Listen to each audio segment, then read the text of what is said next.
Protagonistas de la historia. En compañía.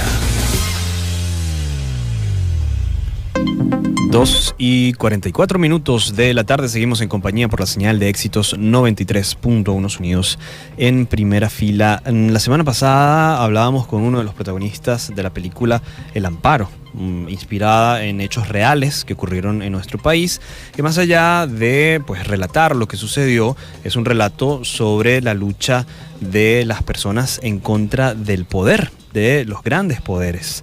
El martes 26 de septiembre se cumplieron 3 años de una de las grandes tragedias del México moderno, lo que se ha conocido como la matanza de los 43 estudiantes de Ayotzinapa. De hecho, en base a eso y enfocándonos en esta trágica fecha, tenemos una conversación pendiente con Irving Huerta, quien es periodista e investigador de Forensic Architecture, que nos hablará específicamente de esta plataforma que se ha presentado como una cartografía interactiva de los hechos de Iguala. Bienvenido, buenas tardes y gracias por estar con nosotros, el señor Irving Huerta. Hola Luisana y Vladimir, un gusto hablar con ustedes y con su auditorio.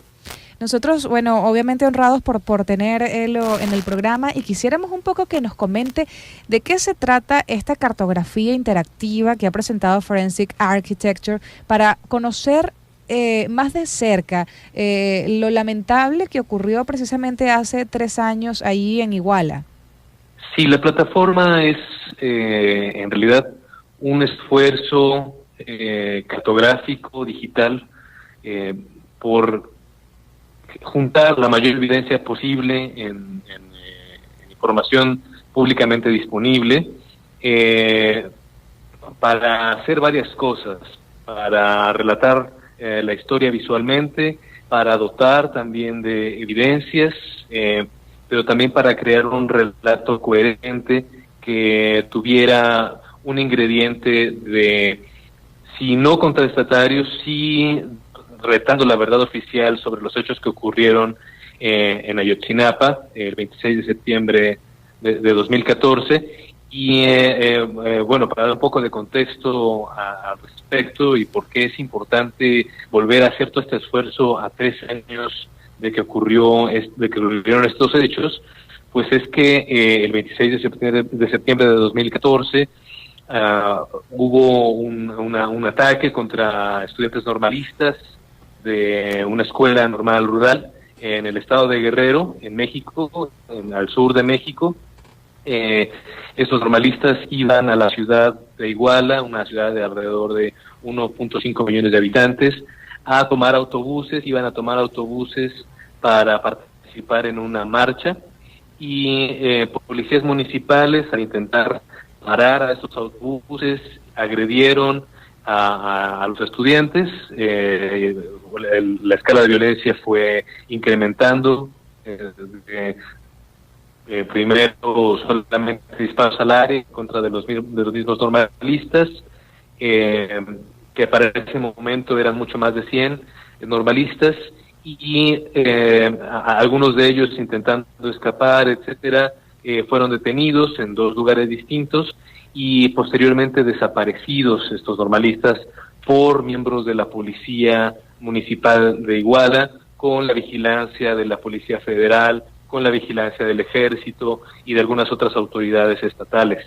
La violencia en ese día escaló a tal manera que ahora tenemos su caso de desaparición forzada, sí. 43 normalistas desaparecidos, un normalista cuyo rostro fue retirado con una navaja, es decir, hubo tortura aquella noche, y posteriormente toda una investigación que ha estado llena de inconsistencias de parte del fiscal, la Fiscalía Nacional, y que ha sido señalada por órganos internacionales como la Comisión Interamericana de Derechos Humanos, no solamente por las fallas que ha tenido la investigación técnica, sino porque da incluso sospechas de colusión con algunos miembros del Estado, es decir, de por sí la colusión entre miembros del Estado, como son los policías, o agentes del Estado como son los policías, pero también durante la investigación y algún tipo de también modificación o manipulación de las evidencias. Así es que es un caso que tiene todavía muchas preguntas por responder. Allá está la principal, que es ¿dónde están los normalistas? ¿Por qué los desaparecieron? ¿Por qué la escala de violencia de esa magnitud, etcétera? Entonces, en esta problemática surge la necesidad de tener una explicación, una narrativa de los hechos coherente que diera ese tipo de herramientas pues a investigadores, pero también a la sociedad civil y a las familias. Así es que Forensic Architecture lo que hizo fue entregar un mapa en el cual se visualizan los hechos de toda esa noche, más o menos desde las 5 de la tarde, que salieron de la Escuela Normal Rural, hasta las 6 de la mañana, cuando los algunos de ellos llegaron a algunas de las fiscalías, de los edificios donde está la fiscalía. También modelos en tercera dimensión, que es una práctica bastante novedosa, en la que se utilizaron fotografías, mapas satelitales, técnicas arquitectónicas y reporteros también, sí, algunos periodistas, pero también personas que trabajan en la industria del cine ayudan a crear estas recreaciones, a hacer este otro producto que son videos explicativos sobre lo que ocurrió aquella noche. Y bueno, en realidad se trata de un pizarrón. Si ustedes lo pudieran visualizar, es un pizarrón con evidencias para investigadores, como un pizarrón de detective, en el cual se pueden hacer algunas conexiones de personas y eventos y lugares. Y esto, bueno, en la práctica forense y en investigaciones de derechos humanos es una práctica bastante novedosa, sí, incluso no nada más para México, sino para varias escuelas forenses alrededor del mundo. Y es un esfuerzo que se hizo desde Londres, en esta agencia para la que estuve trabajando en febrero de este año, pero que tiene a mucha gente trabajando en este caso, alrededor de 12 personas estuvieron trabajando, repito, sí, cineastas, arquitectos, sí, Irving. Y bueno, personas que estuvieron involucradas en este caso. Estamos conversando con Irving Huerta, periodista, investigador, que forma parte de este esfuerzo, de esta plataforma Forensic Architecture, en donde, como bien lo indicas, han participado periodistas, abogados, arquitectos, todo para hacer este mapa, una cartografía de lo que sucedió en Iguala. Irving, ¿qué aporta en este preciso instante a la investigación sobre la desaparición de los 43 estudiantes de Ayotzinapa? Es muy interesante porque a 3 años de los hechos no ha habido una sola sentencia. Hay un centenar de personas involucradas, funcionarios públicos, presuntos miembros del crimen organizado, etcétera. Pero a 3 años del caso no ha habido una sola sentencia y la investigación oficial tiene la hipótesis de que los estudiantes fueron desaparecidos de policías municipales en colaboración con miembros del crimen organizado, y después sus cuerpos fueron quemados en un basurero, y sus restos después enviados a un un río. Esa hipótesis no está sostenida en evidencia científica. Ha habido muchos cuestionamientos incluso sobre siembra de evidencia, y es por eso que no hay todavía una determinación del destino, ni siquiera en las instancias legales, en los juzgados, frente a los jueces, pero tampoco por lo tanto en la opinión pública.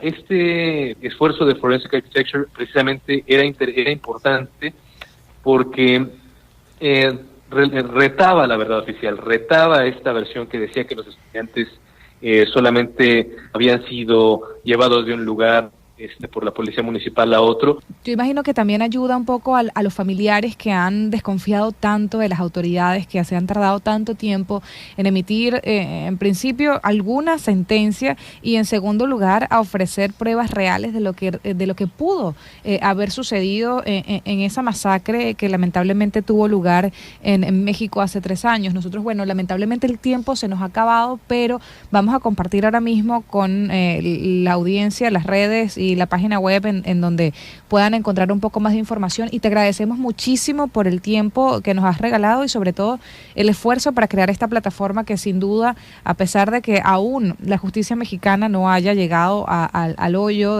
o al fondo de todo esto, no sabemos por qué razón, pero sí al menos le han dado un haz de luz a sus familiares. Muchísimas gracias, Irving. Muchísimas gracias a ustedes. Un abrazo.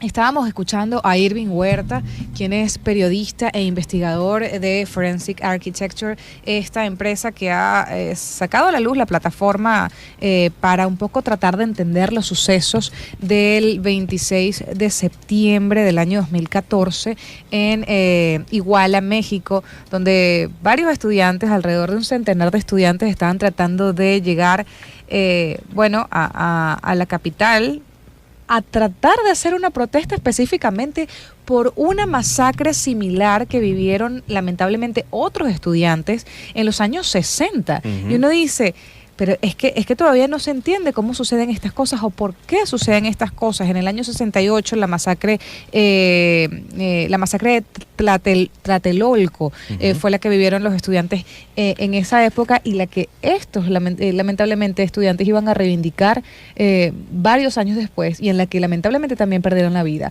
Se habla de muchos involucrados, policías, guardias, y además también se habla de crimen organizado, que no se entiende por qué en este momento, a estas alturas, alguna organización criminal tendría algo que ver con esto. Podría tener algún interés en esto, ¿no? Exactamente por qué, pero bueno, hasta este momento nada se ha esclarecido por parte de la justicia mexicana. Importante una vez más resaltar el esfuerzo de los periodistas, de los abogados, de la sociedad civil en general por aportar mayores elementos para esclarecer hechos tan lamentables como este ocurrido en México.